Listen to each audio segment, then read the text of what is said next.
சரி, எல்லாத்துக்கும் பாய் சொல்லிடுறியா? எல்லாரும் பாய் சொல்லி பார்ப்போம்.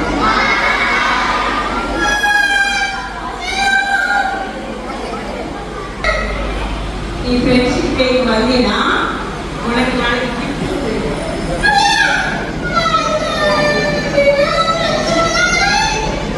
சரி, ஜானி பாப்பா நாளைக்கு யாரோட வரலாம்? ஃப்ரெண்ட்ஸோட வரலாம். நீங்க வருவீங்களா? ஜானி பாப்பா நாளைக்கு ஃப்ரெண்டை கூட்டிட்டு வருவான். நீங்களும் யாரோட வரணும்? ஃப்ரெண்ட்ஸோட தான் வரணும். உங்களுக்கு நாளைக்கு கிஃப்ட் கொடுக்கறதுக்கு ஸ்பெஷலாக இன்னொரு பெரிய பாப்பாவை வருவாங்க. சரியா?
அப்போ அவன்கிட்ட கேட்கணும்ல ஏன் வரலன்னு. கூப்பிடுங்க பாப்போம் ஜானி பாப்பாவை எல்லாரும்.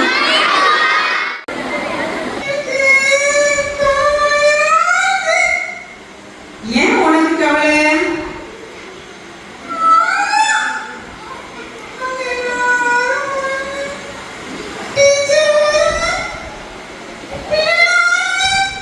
அம்மா எல்லாரையும் பார்த்தாச்சு, அது ஏன் உனக்கு கவலை?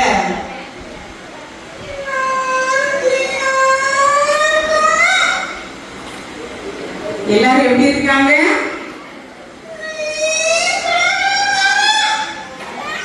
ஆமா கிரீன் கலர்ல இருக்காங்க. நீ ஏன் அப்போ கிரீன் கலர்ல வரல? புரியுதா? நீ நேற்று வராம உனக்கு தெரியல, அப்படிதானே? நேற்று யாரெல்லாம் வரல? சரி ஜானி, நீ பேசி ஒழுங்கா வர, சரியா?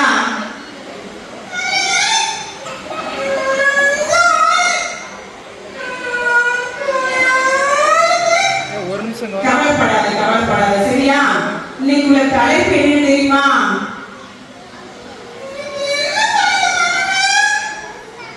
இன்னைக்கு என்ன தலைப்பு சொல்லுங்க பாப்பா.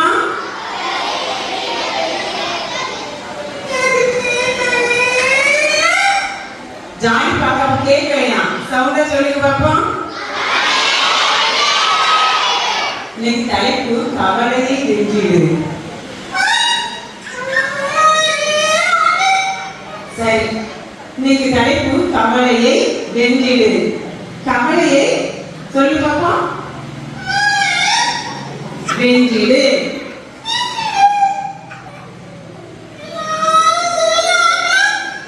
எல்லாரும் ஒரு சிரிப்பு சிரிங்க. ஜானி பாப்பா சிரிக்க போகுது. சரி, கவலையை எப்படி வெல்லணும் ஜானி பாப்பா சொல்லுங்க தெரியுமா?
நீங்கள் ஒன்றுக்கும் கவலைப்படாமல் எல்லாவற்றையும் குறித்து உங்கள் விண்ணப்பங்களை ஸ்தோத்திரத்தோட கூடிய ஜெபத்தினாலோ வேண்டுதலினாலோ தேவனுக்கு தெரியப்படுத்துங்கள். பிலிப்பியர் 4ஆம் அதிகாரம் 6ஆம் வசனம். கவலையை வென்றிடு, நீங்கள் ஒன்றுக்கும் கவலைப்படாமல் எல்லாவற்றையும் குறித்து உங்கள் விண்ணப்பங்களை ஸ்தோத்திரத்தோட கூடிய ஜெபத்தினாலோ வேண்டுதலினாலோ தேவனுக்கு தெரியப்படுத்துங்கள். பிலிப்பியர் 4ஆம் அதிகாரம் 6ஆம் வசனம். யார் படிச்சுட்டா? யாரெல்லாம் படிச்சுட்டா? யாருமே படிக்கலையா? சரி, எல்லாரும் நீங்க சத்தமா வாசிங்க பாப்போம். எல்லாரும் தெரியுதா? வாசிங்க பாப்போம்.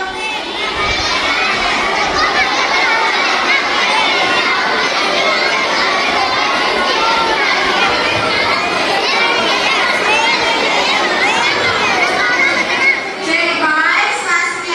சவுண்டே இல்லை.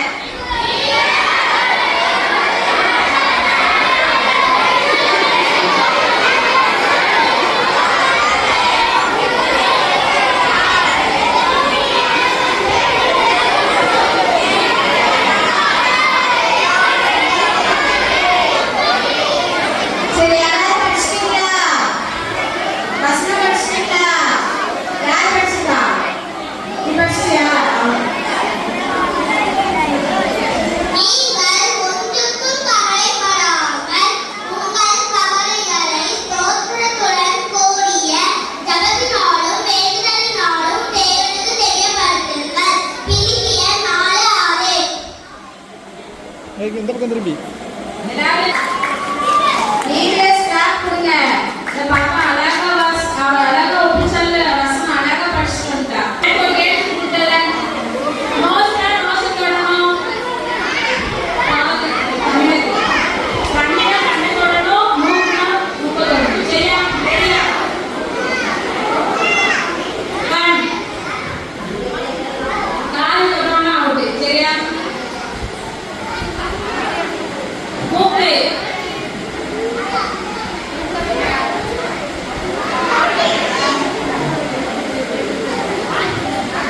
வாய் வாய் கையில வாய். சரி, எல்லாரும் அப்படியே இருங்க. இப்ப ஸ்லோவா சொல்லுவோம். எல்லாம் வாயில கை வச்சிருங்க. சரியா? உண்மை சம்பவமா ஸ்காட்லாந்து எடின்பரோ அப்படின்னு ஒரு அழகிய கிராமம் இருந்தது. அந்த கிராமத்துல ராபர்ட் அப்படின்னு ஒரு தம்பி பிறந்து வளர்ந்தான். அவன் சின்ன வயதா இருக்கும்போதே அவனுக்கு அடிக்கடி காய்ச்சல் வரும், இருமல் வரும், மூச்சு திணறல் வரும். அந்த தம்பி ரொம்ப கஷ்டப்பட்டான். அவங்க அப்பாவும் அம்மாவும் அவளை ரொம்ப கவனமா பார்த்துட்டு தான் இருந்தாங்க. அப்படி இருந்தாலும் அவங்களோட கடமை அவனுக்கே தெரிஞ்சுட்டே இருந்துச்சு. அவனை ஹாஸ்பிட்டலுக்கு கூட்டு போனாங்க. பாப்பாவோட கவனி அவனை ஹாஸ்பிட்டலுக்கு கூட்டு போனாங்க. அந்த ராபர்ட் தம்பியை டாக்டர் அவனை பரிசோதித்து பார்த்தாங்க. பார்த்துட்டு இவனுக்கு ஒரு நோய் இருக்குது அப்படின்னா என்ன நோய் அப்படின்னு சொன்னாங்க? டிபி நோய் இருக்குது அப்படின்னு சொன்னாங்க. அவங்க அம்மாவுக்கும் அப்பாவுக்கும் ரொம்ப கஷ்டம். எப்படி தம்பி இந்த டிபி நோய் இந்த சின்ன வயசுலேயே இப்படி வந்துருச்சு அப்படின்னு சொல்லி கவலைப்பட்டாலும் கர்த்தருடைய பாதத்தில் அமர்ந்திருந்து தம்பிக்காக ஜெபம் பண்ணாங்க. அந்த வாழ்க்கையை ஏசப்பாவுடைய மகிமைக்காகவே வாழணும்னு சொல்லி அர்ப்பணித்து அந்த ராபர்ட் தம்பியோட அம்மாவும் அப்பாவும் தம்பிக்காக ஜெபம் பண்ணாங்க. அந்த தம்பி வளர அந்த நோய் குணமாகல.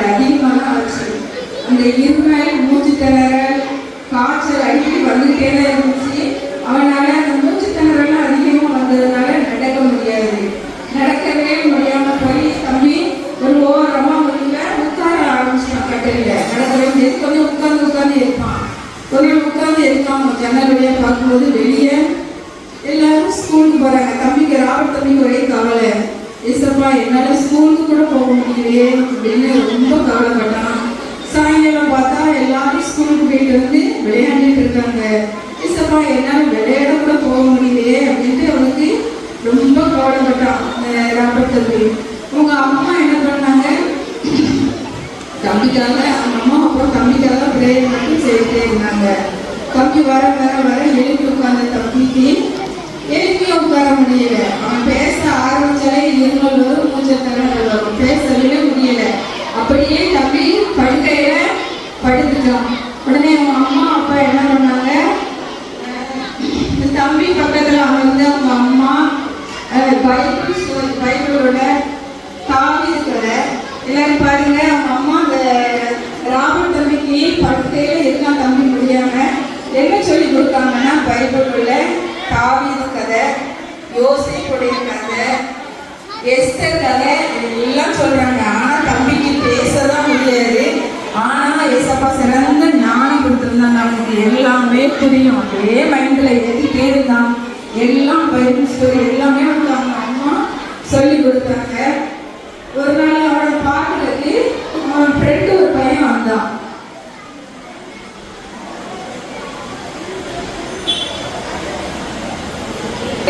நண்பன் இருந்தான், ரொம்ப டியர் ஃப்ரெண்டு. அந்த ராபர்ட் தம்பிக்கு கூடவே இருக்கிற ஃப்ரெண்டு.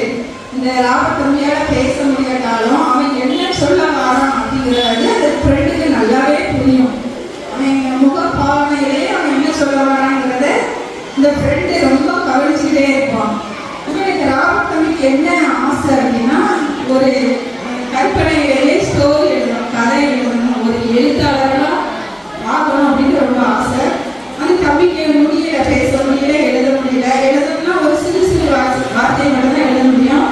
அந்த சூழ்நிலையில இருந்தால் நம்ம ஃப்ரெண்டோட ஆதரவுல அந்த ஃப்ரெண்டு சொல்லுவான். எப்படி சொல்லுவான்னா, முகப்பாவனையிலே சொல்லுவான், லைட்டாக கொஞ்சம் ஆக்ஷன் பண்ணியே சொல்லுவான். அப்படியே சொல்லி சொல்லி சொல்லி கொஞ்சம் கதை எழுதினான். ஃபர்ஸ்ட் அவனுடைய கதை எழுதி அவாய்ட் பண்ணிட்டாங்க சரிங்க.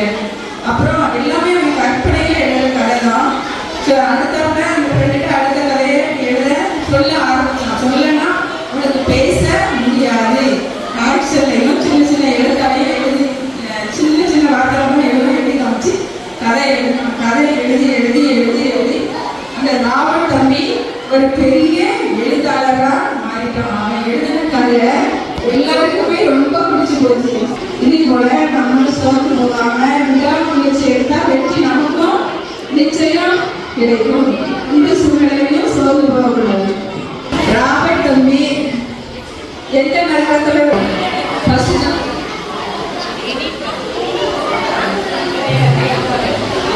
அவங்க அம்மா பைபிள் ஸ்டோரி ஒரு 3 கதை சொன்னாங்கன்னு சொன்னேன். பைபிள் உள்ள கதைகள்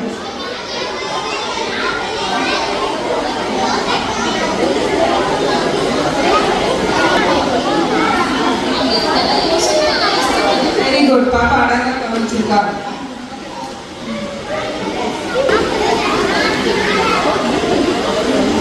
அந்நாளின் அந்நாள் போல இந்நாளின் அந்நாள் தோன்றினால் அதுவே சபையில் கொண்டால் அந்நாள் என்னாலோ அந்நாளே.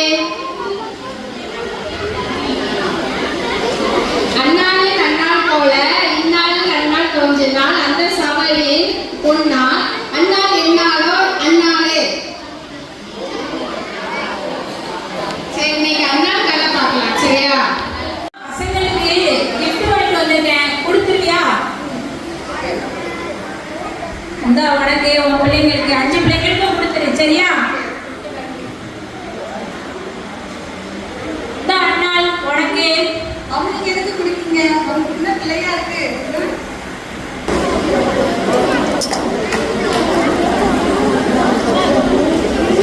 அண்ணாள் என்ன பண்ணிட்டு இருக்க? எப்படி சோகமா கவலையா இருக்க? சாப்பிடாம எப்படி உட்கார்ந்து அழுதிட்டு இருக்கே? அவ வெளிநாள் ஏதாவது சொல்லிட்டு போறா, நீ ஏன் கவலைப்படுற? ரொம்ப மனசு கஷ்டமா இருக்கு. இவ்வளவு நாள் ஆகுது எனக்கு குழந்தை இல்லை. என் தங்கச்சி என்ன ரொம்ப 7 பார்க்கும்போது எனக்கு மனசு வருத்தமா இருக்கிறது. அவன் பேசிட்டு போறா.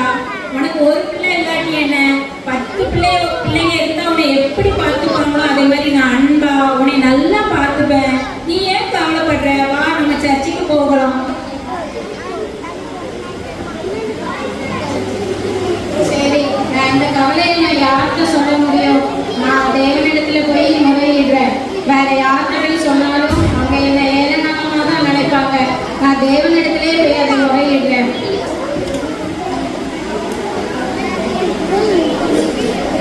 என்னம்மா இது பகல் நேரத்துல இந்த கூத்து? ஐயா, நீங்க என்ன தவறா நினைக்க வேண்டாம். நான் மதுபானமும் ராஜரசமும் அருந்தவில்லை. நான் மன நேசமுள்ள ஸ்திரீ ஐயா. என்னுடைய கஷ்டங்களை எல்லாவற்றையும் தேவாலயத்தில் ஊற்றிவிட்டு செல்லலாம்னு வந்திருக்கேன் ஐயா. சரிம்மா, கவலைப்படாத, நீ நினைக்கிறது நடக்கும். நீ போயிட்டு வா. ஐயா, எனக்கு தெரிகிறதா?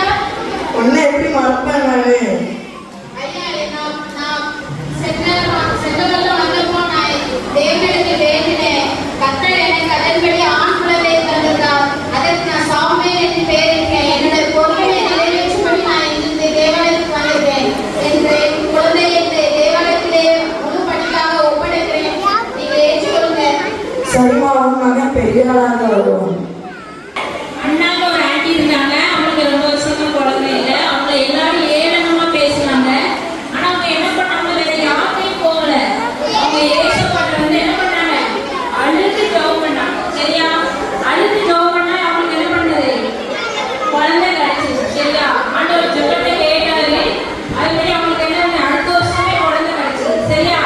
நீ என்ன பண்ணா? உனக்கு எவ்வளவு கவலை எவ்வளவு கஷ்டம் இருந்தாலும் யார்கிட்ட கேட்கணும்? உன் ஃப்ரெண்ட்ஸ்க்கு சொல்லாத, வேற யார்கிட்டயுமே சொல்லாத. ஆண்டவர் முன்னாடி என்ன செய்யணும்? அழுது ஜெபம் பண்ணி கண்டிப்பா நடக்கும். சரியா? NG நியூ சாங் ஒன்று கற்றுக்கலாம். அதை தொடர்ந்து உங்களுக்கு தொடர்கதை வைக்கணும். சரியா? 13 எடுத்துக்கோங்க. 13 ஜெய கிறிஸ்து நம்மோடு ஆன்மாவை நரகத்தில் அழித்த வல்லவருக்கு பயனிடு. மாம்ச மரணத்தை கண்டு ஒருபோதும் நீ நித்தியம் சேர்க்கும் ரட்சகர் உன்னோடு என்றும் இருக்கிறார். உன்னோடு என்றும் இருக்கிறார். ஜெய ஜெய ஜெய இயேசுவுக்கு ஜெய. ரெடியா? 1 நிறைய பேர் கை தட்ட வேண்டாம். 1 2 3 4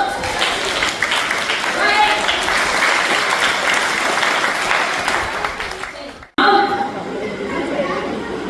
எல்லாரும் வாயிலே கழிட்டு நான் பார்த்துப்பேன். மிஸ் ஸ்டோரி சொல்லுவாங்க. யாரும் பேசக்கூடாது. சரி, நான் தொடர்கதையில யாரை பத்தி பார்க்கணும்? ஜான். சரியா? எல்லாம் கொஞ்சம் அமைதியா இருக்கணும். 5 நிமிஷம் சொல்லி தருவேன். சரியா? அவரோட ஃபுல் நேம் ஜான் தாமஸ் டக்கர். சொல்லுங்க. ஜான் தாமஸ் டக்கர். சரி, அவர் வந்து எது வரைக்கும் கதையை விட்டுட்டு போன யாராவது ஞாபகம் இருக்கா? Very very good. இவருக்கு ஒரு கிளாப் பண்ணுங்க. அழகா கதையை கவனிச்சுட்டான் பையன். யார் எதனால வந்துச்சு? சினிமா பார்த்தான். அவன் வந்து என்ன பண்ணா? சினிமா பார்த்தான். அதுக்கப்புறம் என்ன பண்ணா பாருங்க. யார் இதை படுத்துருக்காங்க? யாருக்காவது நமக்கு காய்ச்சல் வந்தா எப்படி இருக்கும்? ரொம்ப கஷ்டமா இருக்கும். காய்ச்சல் வந்தா இப்ப பிபிஎஸ் வர முடியுமா? முடியாது. அப்ப அவங்களுக்கு வியாதி இருந்துச்சு. அப்ப அவன் யாரை நோக்கி ஜெபம் பண்ணலாம்? ஏசப்பாவை நோக்கி ஜெபம் பண்ணலாம். இப்போ எல்லாரும் ஏசப்பாவை நோக்கி பாருங்க. ஏசப்பா எல்லாம் தெரியுது. அதுல அந்த இதுல பாருங்க பார்ப்போம். பிளஸ்ல ஏசப்பா எங்க இருக்காங்க? சிலுவையில இருக்காங்க. ஏசப்பா எங்க இருக்காங்க? ஏசப்பா வந்து இந்த உலகத்துக்கு வந்தது உண்மை. ஏசப்பா உலகத்துக்கு வந்தது உண்மை.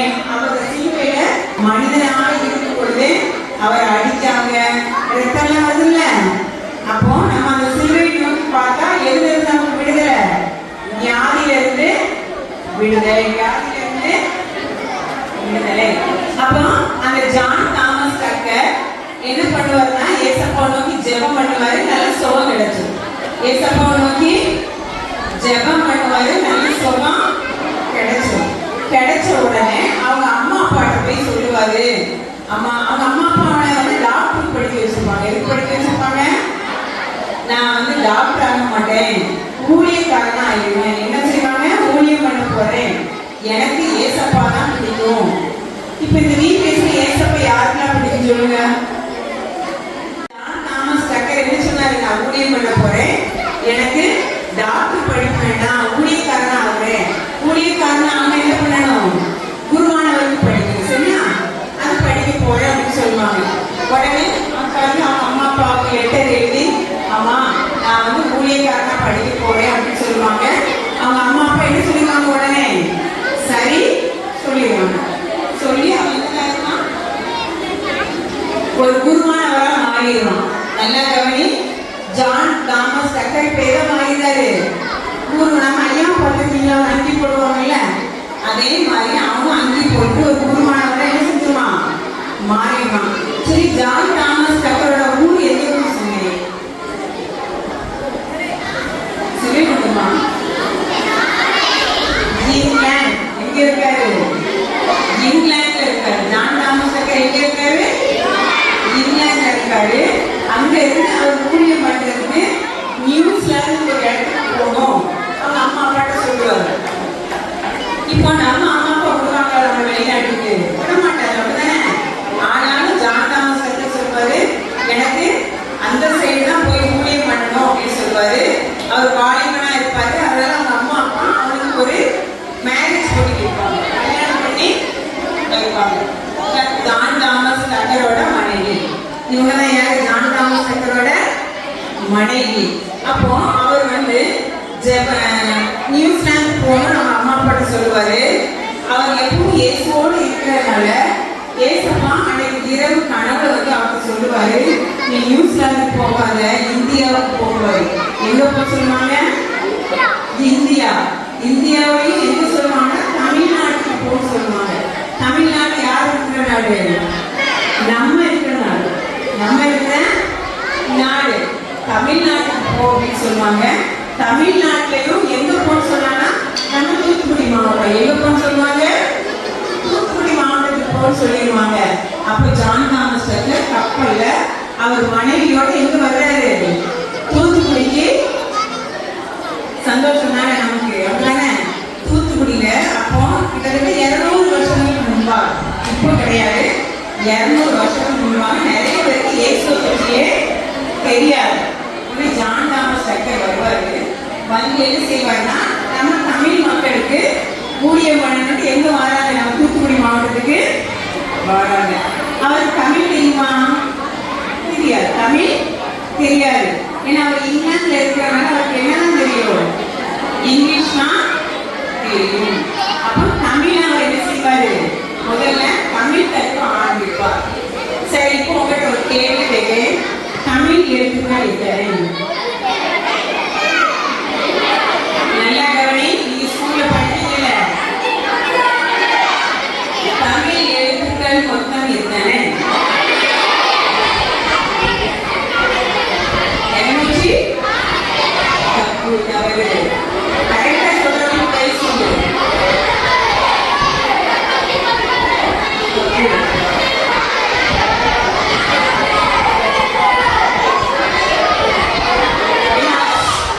ஒவ்வொரு தமிழ் எழுத்துக்கள் மொத்தம் எத்தனை? இங்கிலீஷ் தான் 26. இங்கிலீஷ் எழுத்து எத்தனை?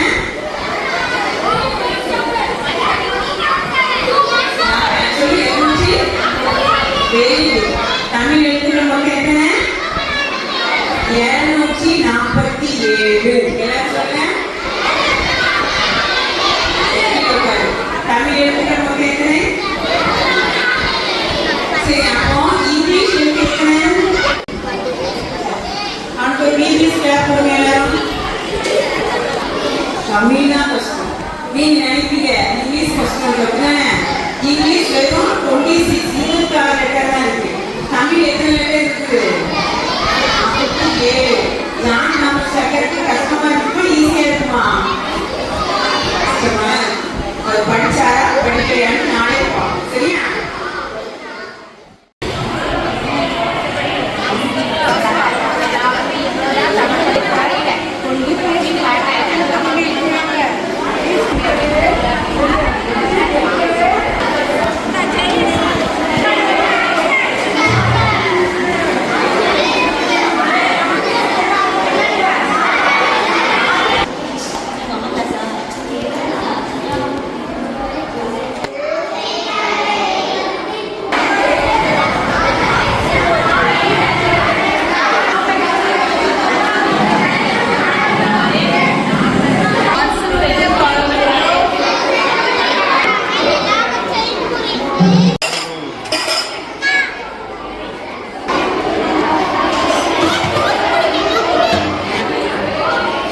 டிவி சேனல்ல எதையும் அனுப்ப நல்லா கூப்பிட்டு வரேன்னு சொன்னேன்.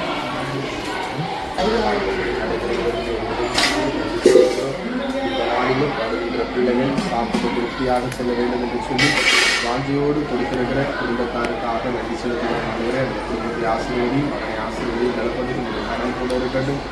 உங்கள் வரத்திலும் உங்கள் பாதுகாப்பு தந்து நலப்படுத்தும். இந்த நாளிலும் காசு செய்திருக்கிற ஒவ்வொரு அந்த நாளில் நலப்படுத்தும் ஆசீர்வதியும் உணவு ஆசீர்வாதமாக இருக்கணும். கொடுத்த கரங்களை ஆசீர்வதியும் சமைத்த கரங்களை ஆசீர்வதியும் தரப்படுது. அந்த மீட் மை டப்பா வந்து போட்டு